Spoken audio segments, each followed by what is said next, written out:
What's up, guys? How are you today? And as I said, every Monday we gonna have a new video on my channel, and today we're gonna do amazing, beautiful pixie haircut. And this haircut, hopefully you like it, and it's one of my favorite actually. So let's start. So the first thing you want to do when you start any haircut, to section the hair, and you take a clean section, guys.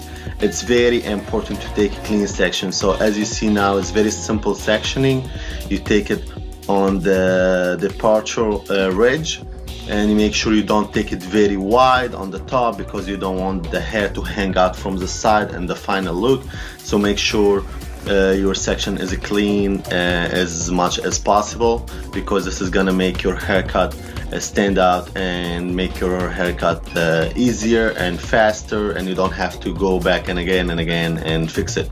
So now, as you see, I started with a diagonal line, because we know diagonal line it adds movement. I don't want to do horizontal or vertical. You can do on different haircut, but this haircut I decided I want to do a diagonal line. And you can start from the right, from the left, it doesn't matter. I started from the right side, and then I will go all the way back to the center of the head. And just when you cut your guideline, make sure the next section is gonna be it's gonna follow your guideline. So don't lose your guideline. Like when you cut the next section, don't cut into your guideline, because when you cut into your guideline, what's gonna happen, you're gonna make your guideline shorter again, and then you're gonna lose it. And then when you finish the haircut, it's gonna be imbalanced, and you will have one side longer than the other. So make sure to cut on your guideline, not in it.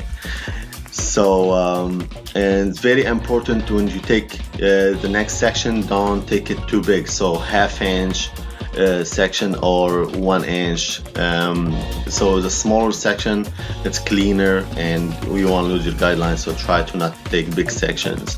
So here we move to the other side.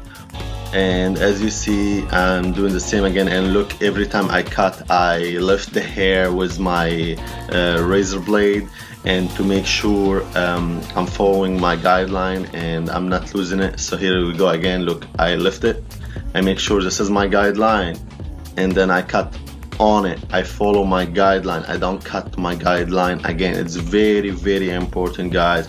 And this is a big mistakes new hairstylists usually do. When they take the next section, they cut into their guideline again, and the final result is gonna be one side longer than the other. So make sure consistency, and you focus on your guideline, and the section you take, don't take big sections. So after I finish, look here, I'm checking my balance, make sure everything is right, both sides the same length. Then I move to the top. So now when I move to the top, as you see, I'm taking the back side, little piece of the back side, to connect it to the front. So this is my guideline, as you see, guys, now. And now I start cut short to long. So from the crown area, as you see, this little piece of the hair, I start cut toward the face, and I'm cutting diagonal lines too. So I'm cutting short to long. So on the crown is gonna be short, the closer to the face is gonna be longer and longer. And this is what I want, because I want more hair around the face, and so when I style it, it's gonna look more sexy. And this is how I want the shape to be. It's very important, again, see your sectioning, and when you take a new section, try to not take too much hair. This is gonna keep you consistent and organized, and you don't have to go back on dry cut and fix a lot, because you did it right on wet hair. So as you see, I finished the top. Now I sprayed heat protection, and it has some medium control, because you know, when you put any heat on the hair like a blow dryer or flat iron, you want to protect the hair, you know, so you spray some products to protect the hair.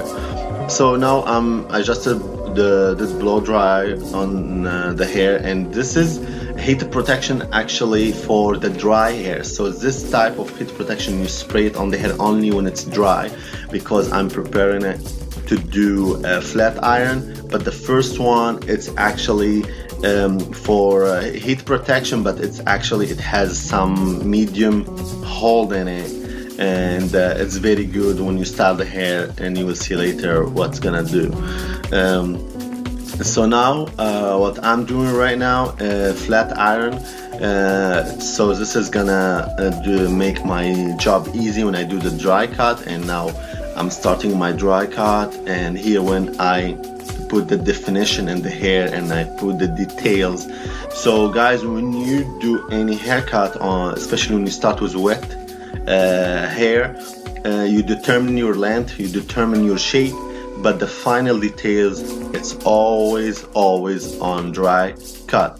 So here, if you notice my shear, the one I'm using right now, it's not the same shear I started with. So this shear actually, it has a thicker blade on the back and thinner in the front.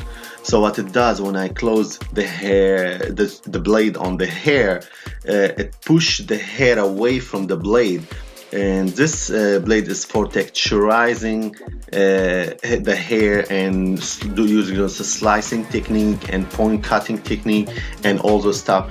So this blade is not the same blade I cut the hair with when it was wet, because the first one I did, it was a thin blade and very straight, so I can take this straight line, and it's more for precision cut, you know what I mean? So it's not the same shear for the whole hair. Lots of styles, I think the same shear, you can use it for everything. It's actually every technique, and when the hair dry or wet, it has a different blade, because if I cut the hair when it's dry with the first shear I did the hair when it was wet, I'm gonna ruin the blade.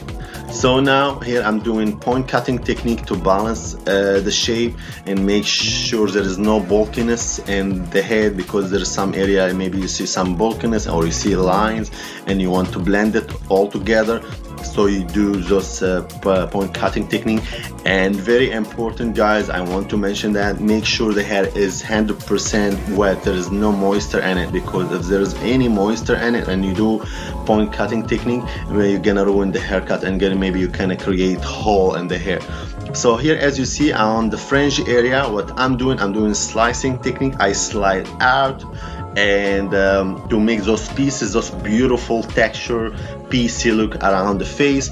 And as you see, there is the fringe area, it's very short, and then the hair on the top is longer, to make this a beautiful effect. Now I put some cream style, it's little waxy feel to give this beautiful pieces around the face. And this is it. And please guys, if you like this video, don't forget to like my video and subscribe to my channel, and see you soon in another video. Ciao for now.